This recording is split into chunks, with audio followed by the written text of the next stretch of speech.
The Ozark night was unnervingly quiet.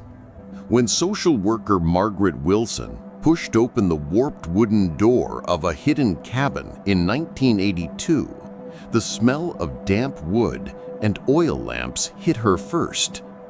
Then, the silence. 3 children stared back at her with vacant eyes that seemed too familiar, their faces disturbingly alike, as if carved from the same mold. Behind them stood Elijah Shelton, a gaunt man with eyes as cold as the mountains, and beside him, his sister, Martha, silent as a ghost. Something was terribly wrong. Margaret asked the simplest question any caseworker might ask. Who is their mother? No one answered. That silence would unravel one of the most chilling family secrets buried deep in Missouri's Ozark Hills, a legacy of isolation, control, and bloodlines twisted by generations of fear. But the truth was far darker than anyone dared imagine. If stories like this haunt your curiosity, you're in the right place. Stay with us as we dive deep into one of America's most disturbing hidden legacies. And while you're here, let me know in the comments where you're watching from tonight. Your thoughts add life to this community. Don't forget to subscribe, because some stories deserve to be told in the dark. The road that led Margaret Wilson into the Ozark Hills was more suggestion than highway. Mud-slick ruts carved into the earth, winding between black trees that leaned in close, as if guarding the secrets hidden beyond. March 1982 had been unusually cold, the late winter thaw leaving the forest floor wet and swollen. Margaret, a young social worker with only a few years of experience, gripped the steering wheel of her state-issued sedan, her knuckles white. She had followed bad roads before, visited families on the edge of society, but this felt different. There was no mailbox, no electricity lines, no signs that life here ever wanted contact with the outside world. By the time she parked in front of the cabin, a weight had already settled in her stomach, an intuition that she was stepping into something no textbook had prepared her for. The cabin looked less like a home than a wound in the earth. Its timbers sagged under decades of neglect, roof patched with rusted tin, windows clouded with dirt. Margaret stood for a moment beside her car, listening. The woods were still except for the distant cry of a crow, its sound slicing through the silence like a warning. She adjusted her coat, pulled her files from the passenger seat, and forced her boots through the soft mud toward the front door. Each step seemed louder than it should have been. By the time she reached the porch, if it could be called that, her heartbeat had synced with the creaking of old boards beneath her feet. She raised her hand and knocked. The sound echoed into the stillness like a gunshot. The man who opened the door was thin, his body framed by the doorway like a shadow. He had the look of someone weathered not just by years but by solitude. Pale eyes that seemed older than his face, a beard streaked with gray, clothes that smelled faintly of wood smoke and damp. "Elijah Shelton," he said flatly, though she hadn't asked his name yet. His voice carried no warmth, only a resignation that made Margaret's stomach twist tighter. Behind him, in the gloom of the cabin, 3 pairs of eyes stared out. Children, silent, watchful. They did not move, did not speak. They simply stared at her as though she were some creature intruding from a world they had never known. Stepping inside, Margaret felt her throat constrict against the air, thick with the musk of wet timber and kerosene. Oil lamps flickered in the corners, their light throwing shadows that stretched like long-reaching fingers across the log walls. The furniture was crude, carved from rough planks and tree stumps, as if the family had built everything themselves from the forest. There was no electricity, no plumbing. It was not just poverty, it was deliberate disconnection. And in the middle of that dim room, the children sat like statues. Thomas, the eldest, with a scar running across his forearm. Sudi, with an untreated eye condition that pulled her gaze sideways. And Jacob, the youngest, clutching at the skirts of a woman who moved like she was afraid to be seen at all. The woman was Martha Shelton. Elijah introduced her not as wife, but sister. She kept her eyes down, hands folded against her apron, her voice a whisper when she spoke, if she spoke at all. Margaret's training told her to look for signs of abuse, of malnutrition, of bruises hidden beneath sleeves. But what struck her most was not what she saw, it was what she felt. The silence in the room wasn't ordinary. It was charged, unnatural, like the moment before a storm when the air itself seems to hold its breath. The children did not behave like children. They watched her, but with expressions too blank, too identical, as if they were reflections of one another. Margaret tried the simple questions first. "Where's their mother?" she asked softly. Elijah's reply was immediate, rehearsed. Their mother had died in childbirth. No records, no photographs, no name. He recited the answer like scripture, as if it had been repeated many times before. Martha's head bowed lower, and the youngest boy, Jacob, tightened his grip on her dress. Margaret's eyes caught the tiny motion, the way the child reached for Martha not as an aunt, but as something far more instinctive. His little face softened only when he looked up at her. And suddenly, Margaret knew the lie was sitting in front of her, alive and breathing. Her pen scratched across the clipboard, but her heart raced faster than her hand could move. Every detail felt urgent. The scar on Thomas's arm, the decay in Sudi's teeth, Jacob's delayed speech. They weren't starving, no, but they weren't thriving either. It was as though they had been planted in the dark, growing in shadows where sunlight never touched. Margaret looked again at Elijah, at the children's mirrored bone structure, their pale hair, the eerie familiarity in their faces. She couldn't ignore it. The question formed like a knife in her throat. What is this family hiding? When she stepped back outside, dusk had already gathered, bleeding the forest into shades of gray. Margaret inhaled the cold air like it was medicine. Behind her, the cabin loomed, its walls, ceiling, and secrets too heavy for its rotting timbers. She drove the 27 kilometers back to town in silence, headlights slicing the dark road. But the silence of the cabin clung to her, lingering in her thoughts, following her into the warmth of her small office. She had seen neglect before, but this was different. It wasn't just poverty, it was secrecy. It was control. It was something darker, something that didn't yet have a name in her case file. That night, as she wrote her initial report, her hands trembled. The official words on the page were careful. No immediate signs of abuse, home in poor condition, family appears isolated. But beneath those cautious lines, her instinct screamed.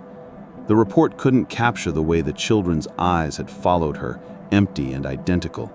It couldn't capture the way Martha's silence had filled the room with unspoken dread. And it couldn't capture the way Elijah had delivered his answers, too smooth, too certain, as though rehearsed for years. Margaret closed the file, but the case refused to close in her mind. Sleep came in fragments, images returned with every blink. Jacob's small arms reaching for Martha, Sudi's clouded eye, Thomas's scar, Elijah's lifeless voice. Each memory pressed down on her chest like weight she could not shift. She knew what the file said, that there was no legal proof to intervene, not yet. But she also knew that if she walked away, those children would vanish into silence again. She had entered the cabin as a social worker. She left as something else, a witness to a secret that demanded light. By morning, Margaret Wilson was no longer the same woman who had driven up that muddy road. She had stumbled upon a world cut off from time, a family hidden not only by geography, but by belief. And though she could not yet name the horror, she felt it breathing in the shadows of that cabin.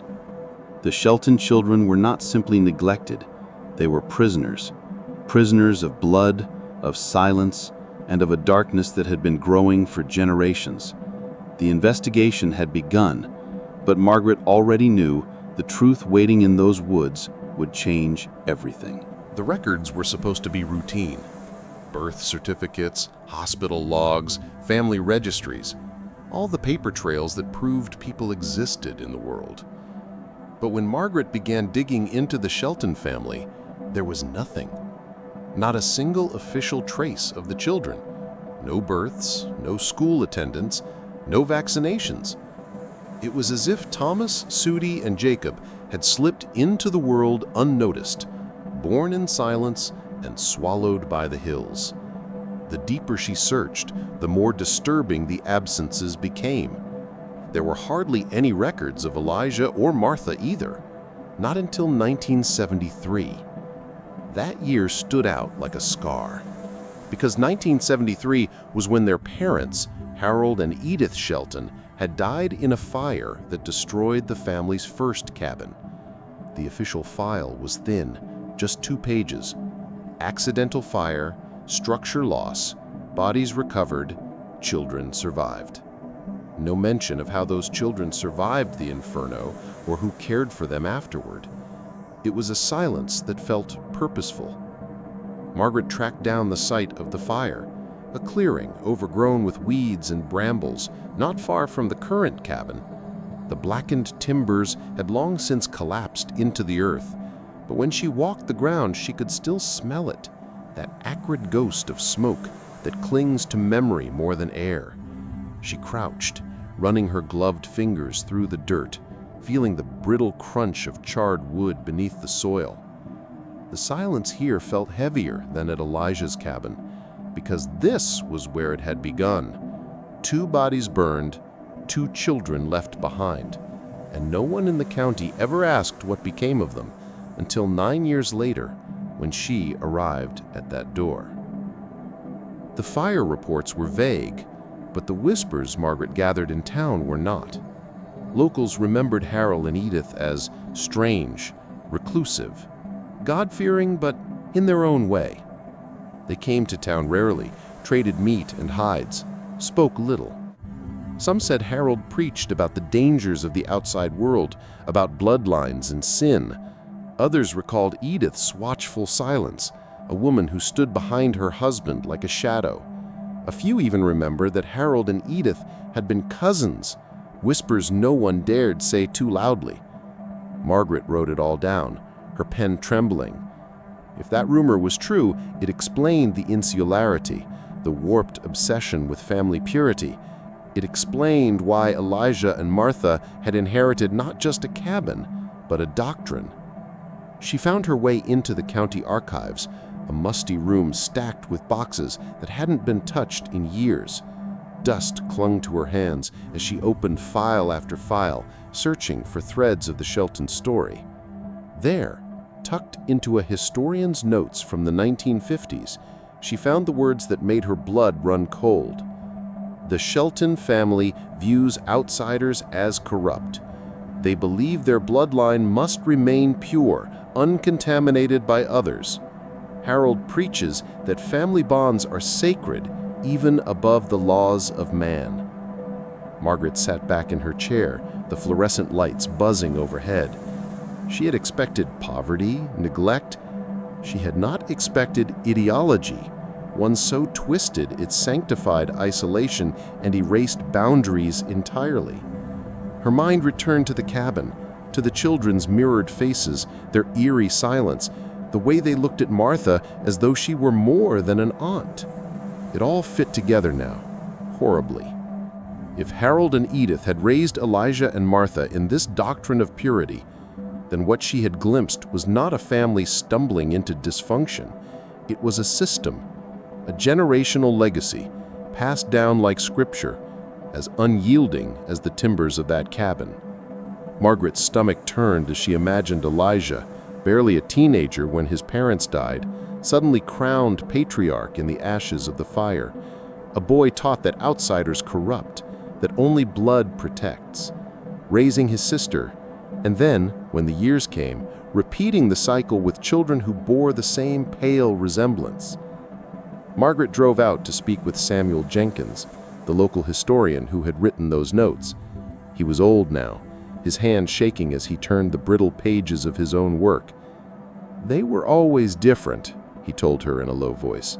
"Not violent, but separate. Like they lived in their own world, one you weren't supposed to see inside of. Harold didn't trust anyone, said the government would poison them, said neighbors would lead them into sin. He believed only the blood of family was pure. He raised his children to believe the same." Margaret asked if Jenkins ever suspected what Elijah and Martha had become. The old man shook his head slowly. "You can suspect, but without proof, you can't accuse. And in the Ozarks, folks mind their own business. Sometimes too much." His words fell like a weight in the room. When Margaret left his home, she sat in her car for a long time staring out at the rolling hills. The Ozarks were beautiful in their wildness, but that beauty now looked sinister, an accomplice to silence. The landscape itself seemed to conspire in hiding families like the Sheltons, burying secrets under trees and dirt roads until they became invisible. She thought of all the times neighbors might have wondered, might have seen something strange, but chose to turn away. That was the real danger of isolation. It wasn't just the family cutting themselves off. It was everyone else letting them. She returned to the cabin again, this time with the sheriff's deputy at her side. Elijah met them at the door, his jaw set, his voice low and sharp. "We don't need your help. We got along fine before, we'll get along fine now." But the children appeared again, drifting out of the shadows like ghosts. Thomas, scarred and solemn. Sudi, with her crooked eye. Jacob, silent as ever, glued to Martha's side. Margaret felt the history pressing in on her. The ashes of Harold and Edith, the doctrine they had taught, the silence the community had allowed. This wasn't just a welfare check anymore. This was the continuation of a fire that never truly burned out. That night, Margaret lay awake, staring at her ceiling. The faces of the children haunted her, yes, but it was the doctrine of Harold and Edith that kept her restless. A belief system can outlive a body. It can move through generations like smoke, invisible but choking all the same. She realized then that she wasn't just fighting poverty or neglect. She was fighting a ghost born from the ashes of a fire in 1973, still alive in the walls of that cabin. The children weren't merely neglected. They were heirs to a legacy written in secrecy and flames. And unless she broke it, they would inherit the silence too. When Margaret first looked into the children's eyes, she felt a chill that no case file could prepare her for. It wasn't simply neglect she saw. It was something hollow, something cultivated. Thomas, the eldest, carried himself with the stiffness of someone twice his age. At just 12, his shoulders were hunched like he'd been bearing a burden for years. The scar across his forearm looked old, a ragged line that suggested an accident with an axe. But when Margaret asked about it, his expression did not change. He did not flinch, did not recall. He only stared, silent, as though the memory had been cauterized out of him. Children forget bruises, yes, but scars this deep usually carry a story. His silence was the story. Sudi, 9 years old, sat beside her brother with her hands folded tight against her lap. Her left eye turned inward, untreated strabismus that gave her gaze a wandering, unfocused quality. Her teeth were broken, rotting in places, but she never complained of pain. She didn't complain of anything. She barely spoke at all, and when she did, it was in whispers so faint Margaret had to lean close to hear them. The little girl seemed to float in and out of the room, there but not present, her attention tethered only to Martha. Each time Margaret's questions brushed against the subject of mother, Sudi's eyes darted away and her lips closed like a lock snapping shut. The silence was not natural. It was taught, Jacob, the youngest, clung to Martha like a shadow, refusing to separate from the body. Barely 5, he hid his face in her skirts whenever strangers entered the room. His speech was stunted, words garbled and slow, sentences incomplete. His eyes wandered, sometimes sharp with awareness, sometimes vacant and glassy, as though he drifted somewhere no one else could reach. Margaret noticed how his tiny hand would curl into Martha's palm, as if it were the only anchor keeping him from floating away. To him, Martha wasn't an aunt. She was everything. The bond between them radiated with the instinctive weight of motherhood. Margaret's training screamed the truth her clipboard could not yet confirm. Jacob was hers. What struck Margaret most wasn't simply the children's health, but their sameness. They looked too alike, their features echoing Elijah's pale hair, sharp cheekbones, hollow eyes. They moved with the same slowness, the same cautious hesitations, as though each step required permission. When Dr. Hayes, the pediatrician, examined them on a later visit, his words confirmed what Margaret had only sensed. These children aren't bruised, they aren't starving, but they're stunted, psychologically, emotionally. They've grown up like plants in a cellar. They've survived, yes, but they haven't thrived, they haven't lived. His words lingered in the stale air of the clinic, sinking into Margaret like stones. Every interaction revealed the damage isolation had carved into them. When Margaret pulled out crayons during one visit, bright reds, yellows, blues, the children stared at them as though she had placed fire on the table. Thomas touched one cautiously, holding it like a tool, not a toy. Sudi recoiled at first, then drew faint lines across the paper with such hesitation it made Margaret ache. Jacob only tried to eat one, mistaking it for food. These were children who had never known play, never learned that the world could be kind, colorful, safe. Their silence was not just absence of words, it was the absence of childhood. Margaret began to keep 2 sets of notes, the official reports for the county and the private journal she wrote each night.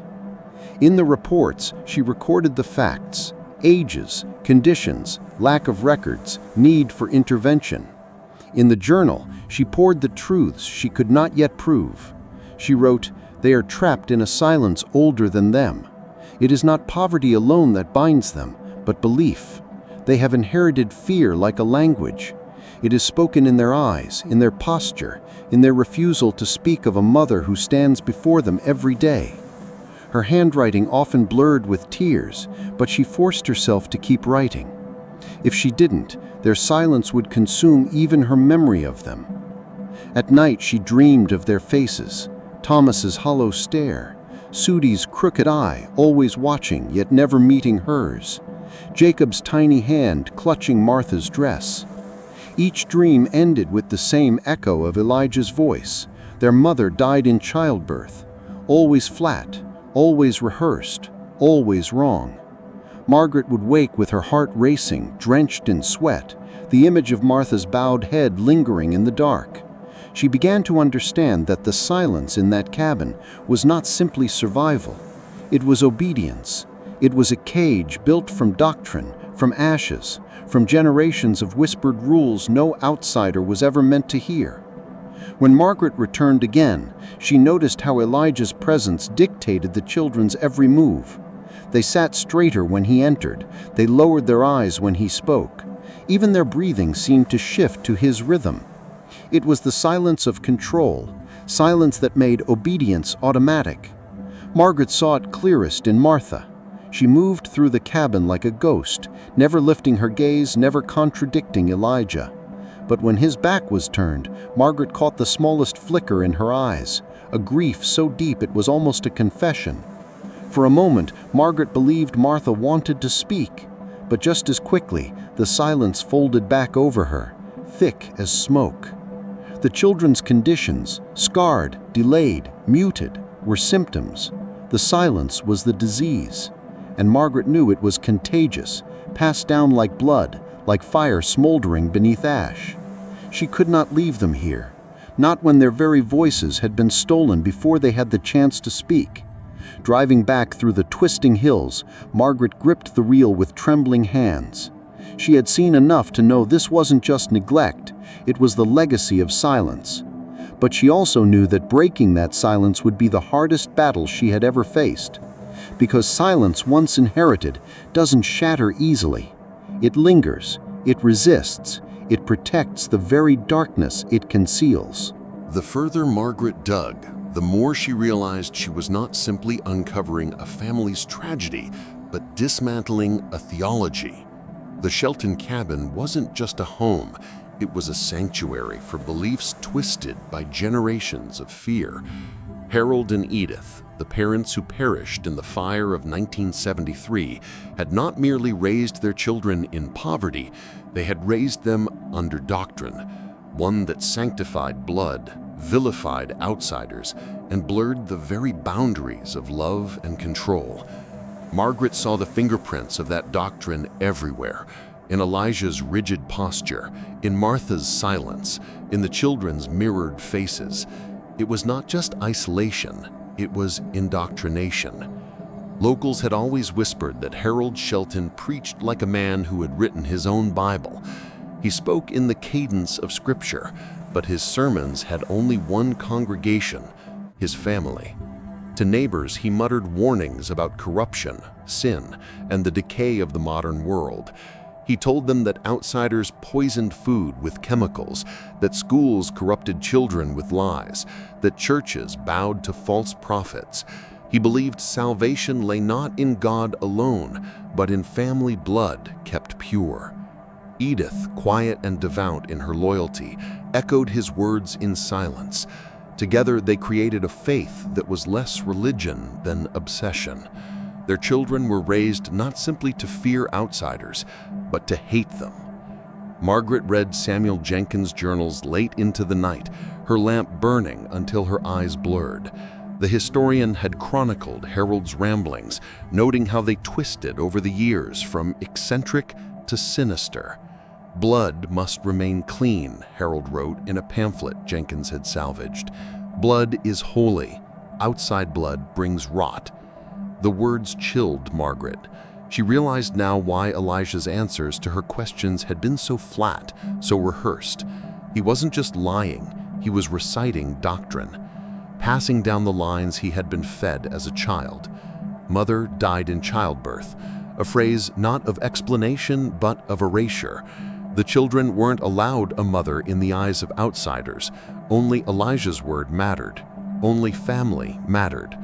And so Elijah became more than caretaker when the fire consumed Harold and Edith. He became heir to their pulpit. At barely 16, he stepped into his father's role as patriarch, enforcer, and prophet of a twisted faith. His sister Martha, left orphaned beside him, was molded into something else, subordinate, silent, useful. When Margaret looked at her now, she saw not a woman but a relic of survival, someone whose voice had been burned away in the flames of doctrine long before her body ever grew into adulthood. If Elijah was the new preacher, Martha was his congregation, and eventually his victim. The doctrine seeped into the children too, though they could not yet speak it. Margaret saw it in their obedience, their lack of protest, even in discomfort. It was indoctrination without words, discipline taught through silence, loyalty forged through fear of the world beyond the cabin. Thomas's stiff posture was not simply his own, it was Elijah's.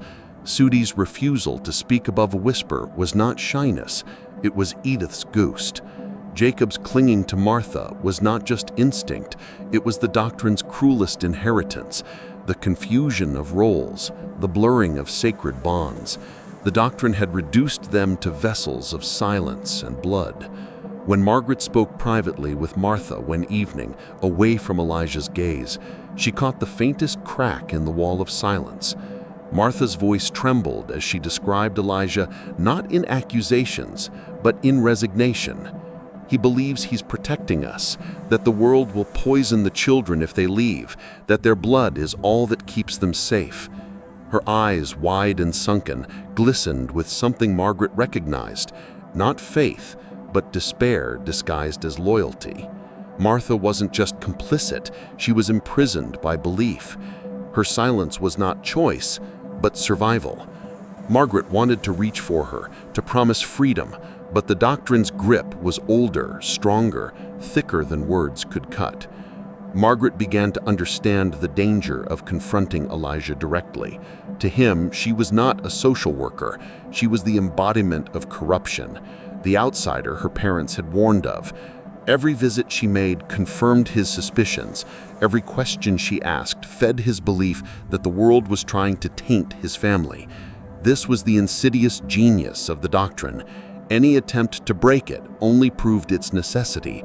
Elijah's paranoia wasn't madness, it was logic within the twisted system Harold had built. Margaret realized that if she pushed too hard, too fast, Elijah would only retreat deeper into silence, taking the children with him. The doctrine had armored him against the very interventions meant to save them. What haunted Margaret most was the realization that this doctrine was not unique. Families across isolated corners of America had forged their own small cults of fear, their own rules about blood, loyalty, and purity. The Sheltons were simply the ones she had stumbled upon. The thought made her chest tighten.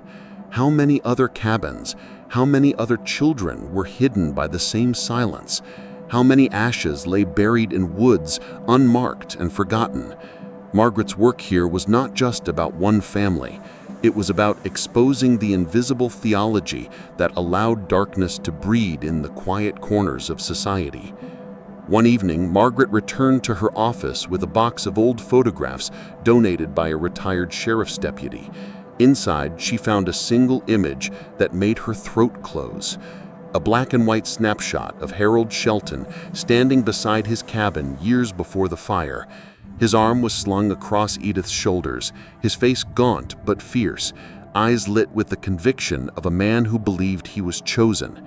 And beside them, two children, Elijah and Martha. Their faces already solemn, already carrying the silence. They looked less like children than apprentices to a doctrine of blood. Margaret closed her eyes, pressing the photo to the desk. She could see the straight line stretching forward from that moment to the faces of Thomas, Sudi, and Jacob, a legacy carved in silence, inherited like bone structure, like blood itself. As she laid the photograph back into its folder, Margaret knew one thing for certain. This was not just neglect. This was not just incest. This was a faith system gone rotten. A doctrine that outlived its preachers, surviving in the children who had no choice but to embody it. And until it was named, until it was broken, it would continue, passed down like scripture written not on paper, but in flesh. The Shelton children were not only prisoners of their father's will, they were heirs to a creed older than their memories, one that demanded silence, demanded obedience, demanded blood. To save them, Margaret would have to wage war not only against Elijah, but against a belief system woven into their very bones. Margaret sat in the county office late one night, papers spread across her desk like fragments of a puzzle. Each report, each interview, each photograph was another piece of a picture no one wanted to see. The official language of her notes, no evidence of immediate harm, family remains isolated, felt like a lie. She knew what she had seen in that cabin wasn't survival. It was captivity disguised as family. But the system demanded proof, and proof was slippery. Elijah Shelton's children bore no bruises. They had food, shelter, clothing of a kind. What Margaret could not write in the report was the truth she felt in her bones. They were suffocating in silence, in a doctrine too old for them to even name. The townspeople, when asked, only shrugged. The Sheltons, they keep to themselves. Always been that way. Some claimed not to know where the cabin even stood. Others lowered their voices, muttering about strange folk and not right in the head, but none admitted to ever stepping forward. Margaret realized the community had built its own wall around the family, a wall of indifference. For years, neighbors had seen and chosen not to see. They whispered, yes, but they never acted. It was easier to let the hills swallow the Sheltons than to face what was festering there. And that, Margaret realized, was how this family had survived undisturbed for decades, not because they hid well, but because everyone else chose silence too. Margaret returned to the cabin with reinforcements this time, a sheriff's deputy and Dr. Hayes, the pediatrician. Elijah answered the door with the same flat calm, his eyes hard as flint. Behind him, Martha lingered in the shadows. The children appeared one by one, pale and expressionless, like specters of the doctrine. Dr. Hayes bent to examine them, his hands gentle but clinical. Margaret watched as he checked their teeth, their eyes, their weight. None of it screamed abuse, but all of it whispered neglect, malnutrition, untreated conditions, stunted growth. He whispered to Margaret afterward, his brow furrowed, "They're surviving on the edge. Not enough to intervene yet, but if nothing changes, they'll break." Those words haunted her. Yet, how many children had been lost in that pause, in that space between suspicion and proof? That night, Margaret combed through the library archives, determined to find what the system could not ignore. She unearthed Samuel Jenkins's decades-old writings, documenting Harold Shelton's sermons on blood purity. She discovered hospital logs from the 50s and 60s, families from the hills avoiding doctors, births unrecorded, deaths undocumented. And then, buried in a file marked Historical Notes, she found a testimony from a farmer who claimed Harold once boasted that the Sheltons don't need outsiders to continue. The words leapt off the page like a confession, chilling in their plainness. Margaret photocopied it all, her hands shaking. It wasn't evidence in the eyes of the law, but it was the truth. The Sheltons had been building their wall for generations, brick by brick, sermon by sermon, silence by silence. The breakthrough came not from paper, but from Martha. On a late visit, Margaret asked to speak with her, alone, away from Elijah's watchful eyes. At first, Martha resisted, her lips pressed tight as if sealed by ash. But when Margaret promised that she only wanted to understand, something cracked. Martha's voice came soft, tremulous, almost like a prayer. She spoke of the fire in 73, of Elijah stepping into their father's shoes, of his voice becoming law. She spoke of how he told her the children were gifts from blood, how he convinced her that outsiders would take them away if anyone knew. He said family is the only safe place, and if family is all you have, you do what family asks. Margaret listened, heartbreaking, to a woman who had been turned into a vessel of silence. Martha's words weren't a confession, they were survival turned into doctrine. With every visit, Elijah grew more defensive. He accused Margaret of trying to poison his family's mind. He barred the children from speaking when she entered. His calm exterior cracked into paranoia, eyes darting, hands clenched. The doctrine was unraveling under scrutiny, and he knew it. Margaret realized that confrontation wouldn't work. To break through Elijah's wall, she would need more than suspicion. She would need allies, voices strong enough to carry the truth into courtrooms and newspapers. She began reaching out to lawyers, to child welfare advocates, to anyone who had the courage to look past the cabin walls. It was Samuel Jenkins, frail and elderly, who provided the first real crack in Elijah's defenses. Jenkins agreed to testify that he had heard Harold's teachings firsthand, that he had documented them because they disturbed him even decades ago. His journals, carefully preserved, became more than history. They became a map of how the doctrine had survived, how it had passed from Harold to Elijah like a curse. Margaret photocopied it all, her hands trembling. For the first time, she saw hesitation in their faces, hesitation that looked like recognition. The system, long blind, was beginning to see. As the investigation gained momentum, Margaret felt the pressure mount. Her nights grew longer, her days consumed by phone calls, reports, and meetings. But amid the exhaustion, she carried the faces of the children with her like lanterns in the dark. Thomas, who deserved to grow into his curiosity. Sudi, who deserved treatment for her eye and a chance to speak without fear.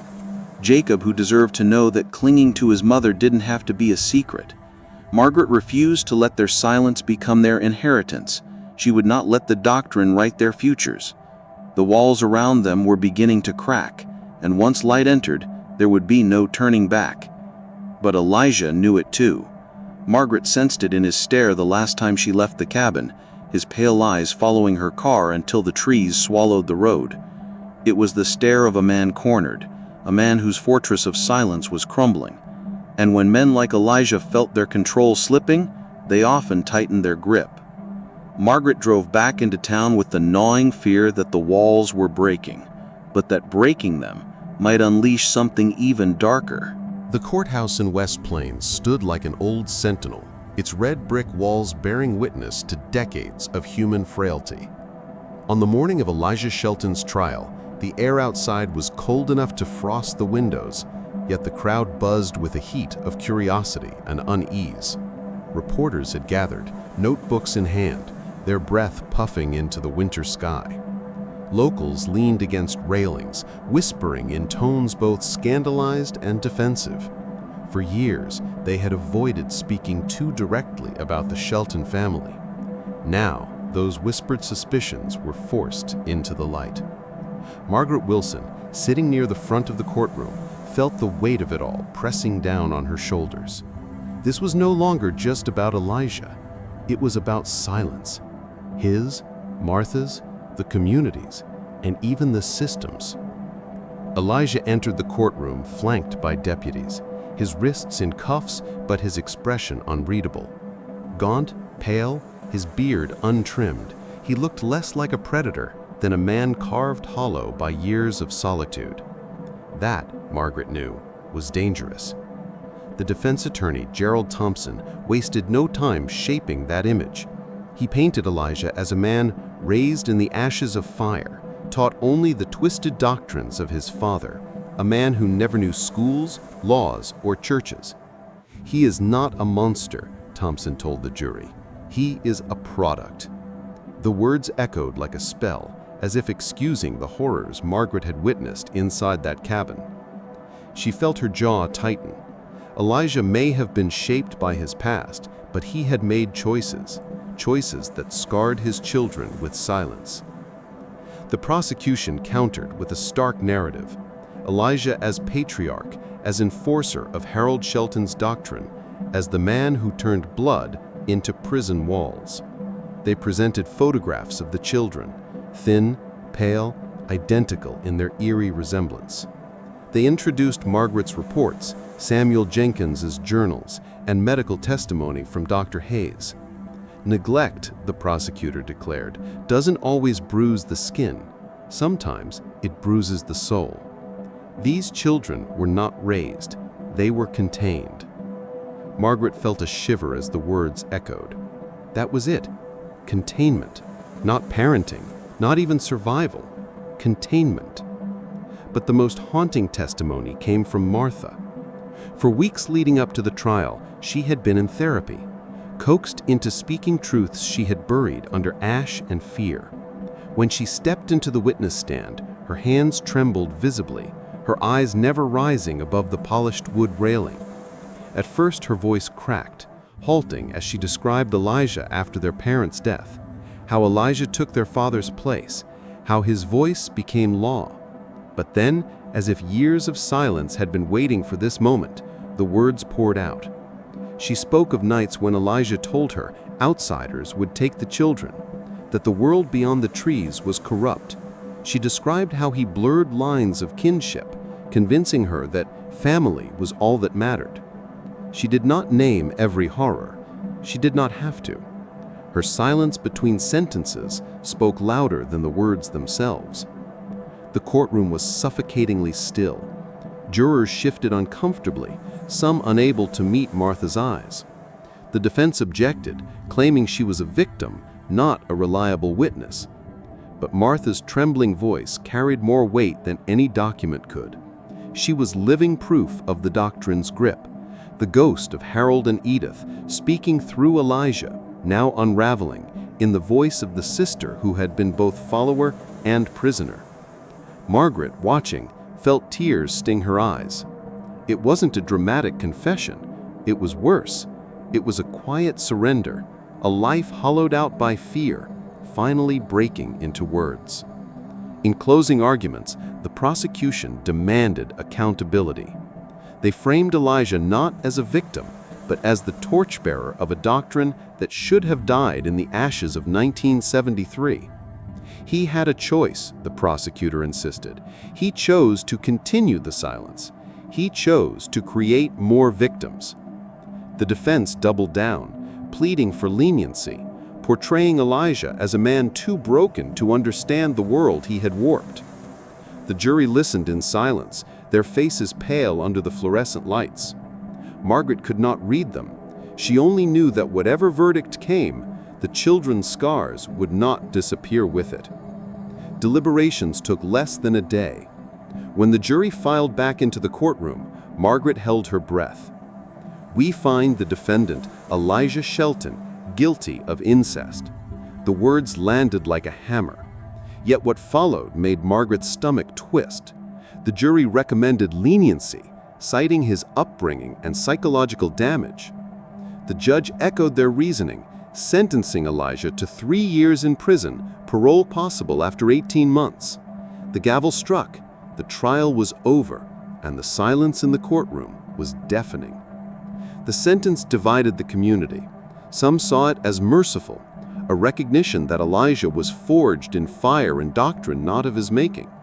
Others cried outrage, demanding harsher punishment for a man who had warped his own children's lives. Margaret sat in the courthouse hallway after the verdict, her hands trembling against her knees. To her, the trial had been less about Elijah's fate and more about exposing the truth. Yes, he was guilty. Yes, the doctrine was real. But the sentence felt like another echo of the same silence that had protected the Sheltons for so long, soft, hesitant, unwilling to confront the full darkness. Margaret stepped outside into the cold air, the sky heavy with gray. The reporters swarmed, asking for statements. She said nothing. The trial had ended, but the work had not. Elijah would serve his time, but Thomas, Sudi, and Jacob still carried the weight of his choices. The doctrine might have been dragged into the light, but its echoes lingered in them. Margaret knew their battle was only beginning. Breaking the silence in court was one thing. Breaking it inside the hearts of children was another. And that was the war she was now determined to fight. The day the children left the cabin, the forest was hushed, as though it understood that something was ending. Deputies stood guard while Margaret guided Thomas, Sudi, and Jacob down the narrow dirt path. They did not resist, but neither did they understand. Their faces were blank, eyes darting between the strangers in uniforms and the woods they had always known. Thomas clutched a small bundle of rags that served as a blanket, holding it like an anchor. Sudi walked in silence, her crooked gaze fixed on the ground. Jacob whimpered softly, his tiny fingers gripping Martha's skirt until a deputy gently separated them. The boy's cry pierced the cold morning air, and Margaret's heart nearly shattered. It was not just a relocation. It was the breaking of a world, however twisted, that they had been told was safe. In the foster home, the transition was brutal. The house buzzed with the sounds of television, clattering dishes, the chatter of other children. Ordinary noises that struck Thomas, Sudi, and Jacob like thunder. Thomas froze at the sound of running water from the faucet, staring as if it were magic or menace. Sudi covered her ears when the television blared, trembling until someone shut it off. Jacob hid under the kitchen table, crying for Martha in broken syllables. The foster parents tried kindness, but kindness itself was foreign. For children raised in silence, every new sound was overwhelming, every gesture of comfort unfamiliar. Margaret stayed late that first night, crouching beside them, whispering reassurance she knew they could not yet believe. Therapy sessions began almost immediately. At first, the children sat like statues, unmoved by toys, crayons, or questions. But slowly, cracks formed in the silence. Thomas began to speak in short, clipped sentences, often asking questions about things most 12-year-olds would already know. Why does the light stay on? Who makes the cars go? His curiosity burned through his fear, and Margaret saw the boy he could become, the survivor who might one day outgrow the cabin's shadows. Sudi spoke less, but her art spoke for her. She drew cabins with crooked windows, faceless figures, and trees that seemed to lean inward like watchers. Each picture was both a cry and a confession. Jacob, the most fragile, struggled the hardest. His speech came in fragments, his play clumsy. Yet when given a stuffed bear, he clutched it with the same desperation he once reserved for Martha. It became his tether to this new world. Margaret visited often, her presence a thread of continuity in the chaos. She brought books, crayons, and gentle encouragement. She sat with Thomas as he struggled through simple reading lessons, watched Sudi sketch in silence, held Jacob when he sobbed for a mother he could not understand. She saw progress in inches, not leaps, but progress nonetheless. One afternoon, Thomas looked up from his book and asked, "Can we go outside, like the park?" The question nearly broke Margaret. For the first time, he wanted to step beyond the cage he had been raised in. And when he ran across the grass that day, his laughter awkward but real, it was like hearing sunlight. But healing was never a straight path. Nights were the hardest. Thomas woke often from nightmares, screaming about fire and shadows. Sudi sometimes refused to eat, sitting at the table with her lips pressed shut, her drawings darkening into jagged lines. Jacob wet the bed, crying when anyone raised their voice near him. Margaret reminded the foster parents that trauma doesn't vanish with relocation. It lingers, it claws, it resists. These children had been forged in silence, and silence does not leave easily. Yet she also reminded them that resilience grows in small acts. A smile returned, a question asked, a hand held without fear. Thomas adapted quickest. Within months, he was reading short stories, peppering Margaret with questions about airplanes, oceans, and cities he had never seen. His hunger for knowledge was insatiable, as though he was trying to catch up on years lost in the cabin's shadows. He told Margaret once, quietly, "I want to help kids like me, kids nobody sees." She saw in his eyes a spark not just of survival, but of purpose. He was not just escaping the doctrine, he was rewriting it. Sudi's progress was slower, but no less profound. Her eye condition required surgery, and the first time she looked at herself in the mirror afterward, she stared for a long time, almost as if meeting her reflection for the first time. She began to smile in faint, fleeting ways, mostly when she drew animals instead of cabins. Margaret encouraged her art, framing one of her drawings, a bright tree with birds flying free, as a symbol of how far she had come. Sudi did not say much, but her art was her language, her rebellion against silence. Jacob remained the most delicate. His developmental delays required constant therapy. His speech improved only slowly. But one evening, as Margaret read him a bedtime story, he tugged at her sleeve and whispered, "Safe." Just one word, but it was everything. In that single syllable, Margaret heard years of fear breaking, a promise that healing was possible even in the smallest of voices. She hugged him close, tears streaming down her face. That word was proof the doctrine had not won, silence had not taken everything. For Margaret, watching the children bloom was both triumph and heartbreak. Triumph because they were finally stepping into the light, heartbreak because she knew the scars would never fully fade. They would always carry the echoes of the cabin, the fire, the doctrine, and the silence. But scars do not define survival.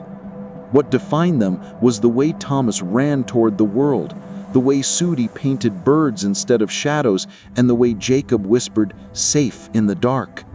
They were living proof that resilience can grow even in the bleakest soil. And yet, Margaret also knew this was not just their story. It was the story of a system that had failed them for years, a community that had chosen silence, a doctrine that had nearly consumed them. The fight was not finished. The children had stepped into the light, but it was Margaret's mission to make sure the world never again allowed others to remain in the dark. The Shelton cabin eventually rotted into the earth. Its timbers, once walls of secrecy, collapsed beneath creeping vines and thick moss until only a sagging outline remained. Birds returned to perch in the rafters, and the forest reclaimed what had once been a prison. But the silence of the cabin did not die with its wood. It lingered in courtrooms, in legislative halls, and most of all, in the children who had lived within it. The story of the Sheltons became more than a local scandal. It became a haunting reminder of how silence can wound deeper than any bruise. For Thomas, stepping into the world was like walking into a vast library with its doors flung open. He devoured knowledge, hungry to make sense of everything he had missed. By the time he graduated high school, he spoke of college, of studying social work. "Kids like me," he told Margaret once, "they're out there. I want to be the one who finds them." His voice was steady, his eyes bright. The boy who once stared blankly from a cabin corner now dreamed of saving others from the same fate. He had turned his scars into fuel. Sudi's journey was more delicate. Her silence remained a part of her, but she learned to channel it into art. She filled sketchbooks with trees, rivers, and figures unbound by walls. Her early drawings of faceless cabins gave way to vibrant landscapes filled with movement and life. Galleries in small Missouri towns began displaying her work, framing her trauma into testimony. Each painting was a declaration. She had survived the silence, and she would not let it define her. Through art, Sudi found a voice louder than words. Jacob's path was hardest, but not hopeless. His developmental delays persisted, and his speech remained halting. Yet he carried a gentleness that disarmed everyone around him. Animals responded to him with uncanny trust, dogs nuzzling his hand, birds landing near his feet. As he grew older, he became an advocate for children with disabilities, especially those in rural areas where resources were scarce. His words, though few, carried weight. "We were hidden," he once told an audience, his voice soft but unwavering. "No child should ever be hidden." Applause filled the hall, but Jacob only lowered his gaze, clutching the microphone like the stuffed bear he had once refused to let go of. For Margaret Wilson, the case never ended. The children had been her crucible, her proof that intervention mattered even when evidence faltered. She pushed lawmakers to pass new reforms, mandatory wellness checks in isolated regions, stricter oversight of families living off-grid, more resources for social workers stretched thin across rural counties. The reforms were hard-won, met with resistance from those who clung to the idea that family business should remain private. But in the end, change came. It was named the Shelton Law, a reminder written into legislation that silence can kill as surely as violence. Yet even as reform spread, Margaret knew there were other cabins, other children, other doctrines of blood and secrecy festering behind walls the state might never reach. That knowledge weighed on her, but it also kept her fire alive. She became a national advocate, speaking at conferences, training new generations of social workers.